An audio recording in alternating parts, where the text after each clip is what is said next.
So today we'll be taking a look at some big stories regarding Charlotte Flair and Bayley.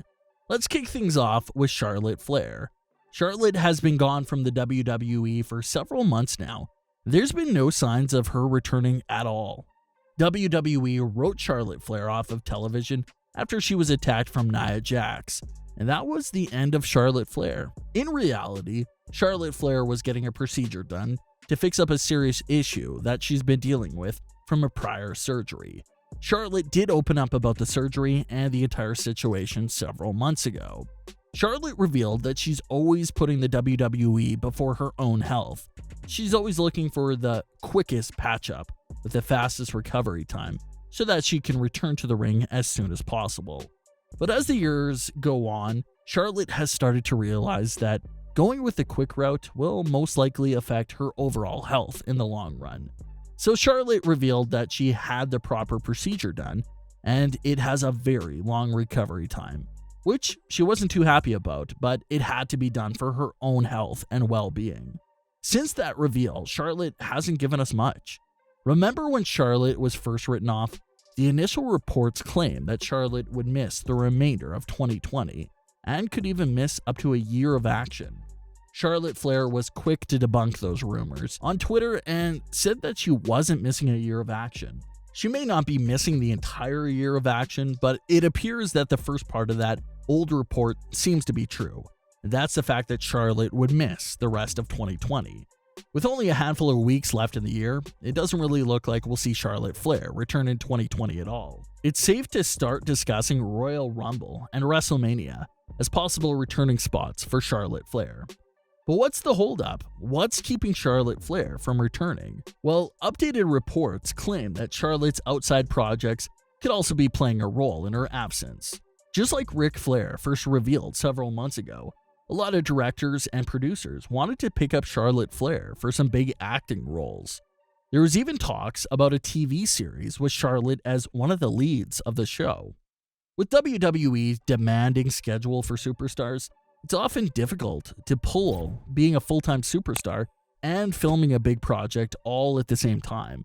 So this is the first time in a long time that Charlotte Flair actually has some free time.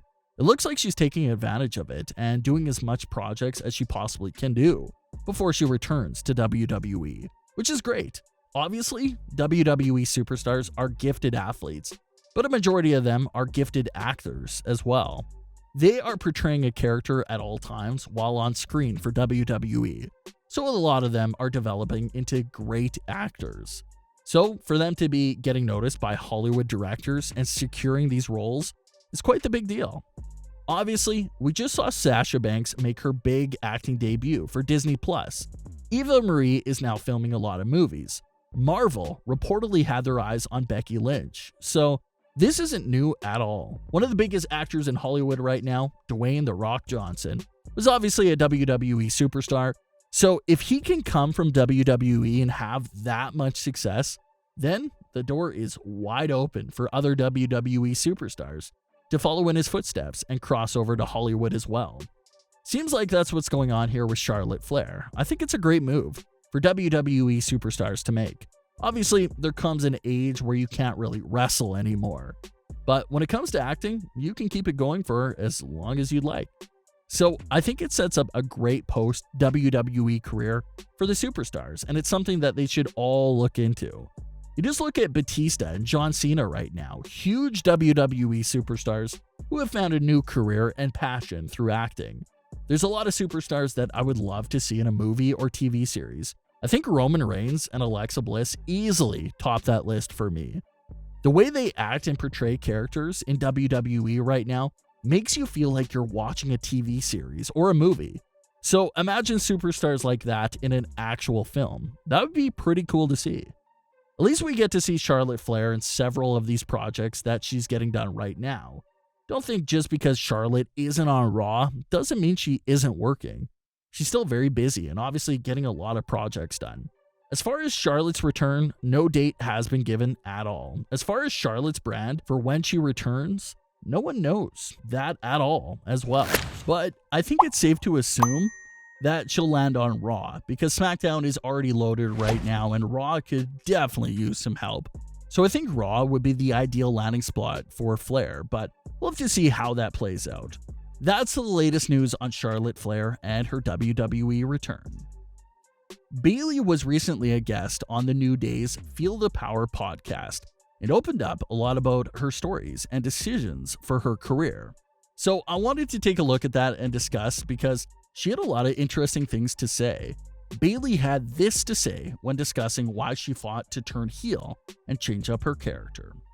I think because I did that babyface character for so long. As much as it was me, I felt with my age and what I was doing in my life and where I was in my career, literally growing up as a super bubbly babyface, that I was in awe to be there. I was like a little kid with a ponytail. But I felt myself growing up from having these championship matches in NXT, to winning the title in Brooklyn, to being the leader of the locker room once Charlotte, Sasha, and Becky got called up. It was a real gradual growth. It took a couple of years, but it was time for a change, and I didn't want to be the same character for the rest of my career. So Bayley's reasoning for wanting to change up her character is completely justified and makes sense. We hear superstars discuss this sort of thing all the time. If you want to stay relevant in the WWE for a long time, you have to constantly switch up your character and freshen things up. Freshening your character up just brings new life to your WWE persona and re-sparks that interest from the fans. Just look at Roman Reigns, Bray Wyatt, Alexa Bliss, and of course Bayley as examples of that. All characters that got a complete makeover in recent years have turned them into all interesting new characters. That's how you survive in WWE. You can't just stay the same exact character for your entire career. It'll never work out. So Bayley was right, and the timing was right for her to make that big change to her character and say goodbye to the hugger. Bayley also opened up about a backstage story that took place the same week of her heel turn, where she was thrown out of the bus. She had this to say: "Kofi, do you remember when I first turned and we went on tour? I think like a week after, I was on the babyface bus, and you were like, 'What are you doing on this bus? You don't belong here. You turned on us. You were supposed to be like me.' I think Charlotte Flair was on the other bus. I was trying my best to be separated, but you were not letting me. I was like, 'I'm so sorry.'" Kofi confirmed the story, but said it was all in good fun and that he was just messing around. WWE tends to keep their faces and heels separate when out on tour, just to keep the storylines and belief alive. So after her heel turn, Bayley was in a weird spot because she figured it would be too soon for her to be spotted with all the heels that she had just been feuding with over those last few months. But like Kofi pointed out, she had no business being in the babyface bus either, so it was a tough spot for her during that first week of her turn. So that was a great insight and story from Bayley that she shared during the New Day's podcast. But what are your thoughts on today's wrestling news? Leave your comments, don't forget to subscribe with all notifications turned on, and leave a like if you enjoyed. Thanks for watching, guys.